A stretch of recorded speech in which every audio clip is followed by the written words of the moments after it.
नमस्कार। हिंदू धर्म में कामदेव, काम सूत्र और काम शास्त्र की बहुत ज्यादा चर्चा होती है। तो क्या सिर्फ काम का मतलब सिर्फ सेक्स होता है? नहीं, काम का अर्थ होता है कामना, कामेक्ष और कार्य से आपका जीवन सुखी और आनंदमय निकले। काम के अंतर्गत ही आते हैं काम, धर्म, मोक्ष।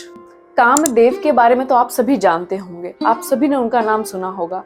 ऐसी बहुत सारी पुरानी कथाएं हैं जिनमें उनके बारे में चर्चा होती है। आज इस वीडियो में हम भी आज उनके बारे में कुछ चर्चा करेंगे। कामदेव जी भगवान विष्णु जी और माता लक्ष्मी जी के पुत्र थे। उनका विवाह रति नाम की एक लड़की से होता है जो कि दिखने में बहुत ज्यादा सुंदर होती है। लेकिन कई पौराणिक कथाओं में ये भी कहा जाता है कि कामदेव भगवान ब्रह्मा जी के पुत्र थे और ऐसी बहुत सारी कहानियां भी सुनने को मिलती है। जैसे पश्चिमी देशों में क्यूपिड और यूनानी देशों में रोज को प्रेम का प्रतीक माना जाता है, वैसे ही हिंदू धर्म में कामदेव जी को प्रेम का प्रतीक माना जाता है। कामदेव जी का धनुष गन्ने का बना होता है और उसकी जो रस्सी होती है वो मधुमक्खियों के शहद से बनी होती है। उनका जो बाण होता है वो चमेली, आम इत्यादि ऐसी चीजों से बना होता है। कामदेव जी के पास 5 बाण होते हैं, जिसमें से सबसे पहले आता है मरण, उसके बाद आता है स्तंभन, तीसरा आता है जम्भन, चौथा आता है शोषण और 5वां आता है उन्मादन। जैसे सबको पता है 14 फरवरी को वैलेंटाइन डे मनाया जाता है और इस साल इसी दिन वसंत पंचमी भी आई है। तो क्या आपको पता है वसंत पंचमी के दिन ही कामदेव जी की पूजा भी की जाती है।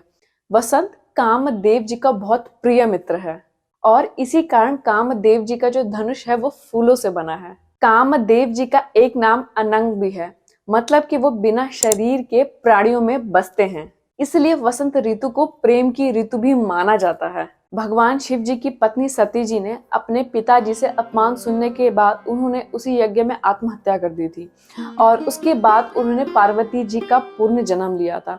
उसके बाद भगवान शिव जी ने सब संसार मोह त्याग दिया था, वो अपनी आंखें खोल ही नहीं रहे थे। ऐसे में सभी देवी देवता परेशान हो गए और उस समय कामदेव जी ने अपना बाण भगवान शिव जी पे मारा ताकि वो माता पार्वती जी के लिए आकर्षित हो।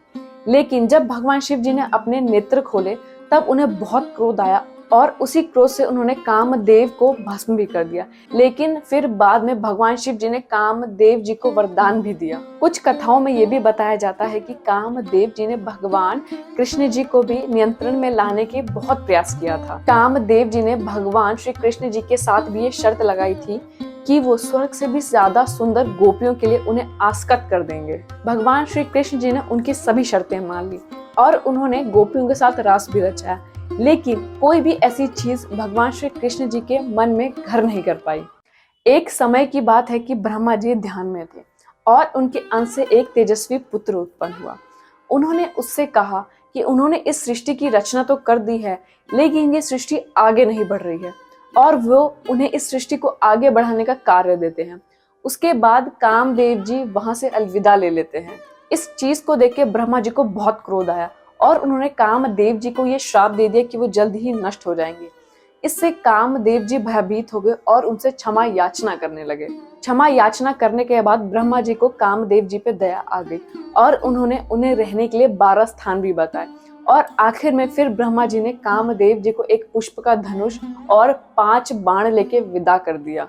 ब्रह्मा जी से वरदान मिलने के बाद कामदेव जी तीनों लोकों में भ्रमण करने लगे। फिर आखिर में आके वो शिव जी से मिले। उन्होंने देखा कि भगवान शिव जी अपने ध्यान में पूर्ण हैं। तब उन्होंने एक छोटे से जंतु का आकार लिया और उनके शरीर में प्रकट हो गए। उस समय भगवान शिव जी के मन में एक चंचलता उत्पन्न हो गई। तभी भगवान शिव जी को इस बात का पता चल गया कि उनके अंदर कामदेव जी स्थित हैं और कामदेव जी उस समय उनके शरीर से निकलकर एक आम के वृक्ष के पीछे जाकर छुप गए। भगवान शिव जी के जैसे ही नेत्र खुले उन्हें इस बात पर बहुत क्रोध आया और उन्होंने अपने तीसरे नेत्र से कामदेव जी को भस्म कर दिया। कामदेव जी को जलता देखकर रति उनसे विलाप करने लगी और तभी एक आकाशवाणी हुई जिसमें कहा कि तुम भगवान शिव जी की प्रार्थना करो। रति की प्रार्थना करने के बाद भगवान शिव जी प्रसन्न हो गए और उन्होंने रति से कहा कि इन्होंने इनकी आस्था को भंग किया है, अब इन्हें अनंग रूप में महाकाल वन में जाकर शिवलिंग की आराधना करनी पड़ेगी, तभी इनका उद्धार होगा। उसके बाद कामदेव जी शिवलिंग जी की आराधना करने लगे और इस बात से भगवान शिव जी को बहुत प्रसन्नता हुई। और तब भगवान शिव जी ने प्रसन्न होकर कहा कि तुम अनंग बिना शरीर के ही समर्थ होंगे और कृष्ण अवतार के समय में तुम रुक्मणी जी के गर्भ से पैदा होंगे और तुम्हारा नाम प्रद्युम्न होगा। शंभु